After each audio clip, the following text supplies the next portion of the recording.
May isang buno, oh. Dapat pala ganito.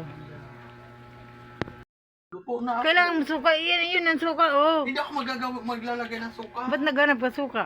Wala, nakita ko lang, sabi ko ito yata ang binigay ni Klian. Kay Jackie. Hindi yan doon kay Jackie. Tapos ito kay Klian.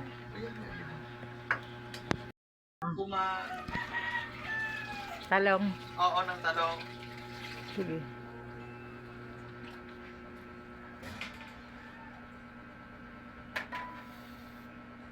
Ito ang talong. Pwede mo yan mga tubig. O ito ang talong. Ay, madami na.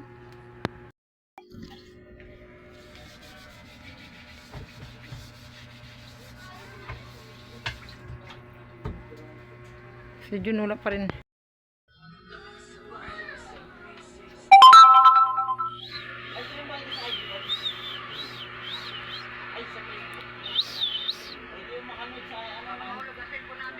Nandun kami nagbababa kasi di ako nag-iingat. Tapos si Marmar naman nag-comment, sabi ni Marmar, si Papa baka ma-hold up. Sabi ni Joyce, ay sabi niya nag-comment si Joyce. Sabi ko, saan kayo magdikit ang mag-jowa? Uy, alam mo maganda na kuha ko, walang ano. Wala on. Bono.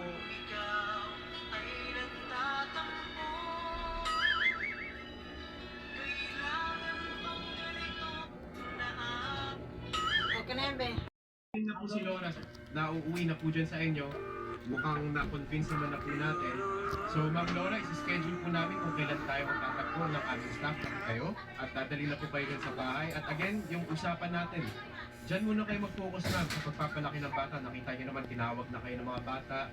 Gusto na kayo makasama ulit. Sinabi nyo naman, hindi nyo matiis yung mga batang yan, ma'am. No? So, magandang hapon po. Ipapasalok po kayo kay Odette para sa schedule. Mga kapatid, isang taon pa lang ata ako, sir, naniniwala sa akin ng magulang ko.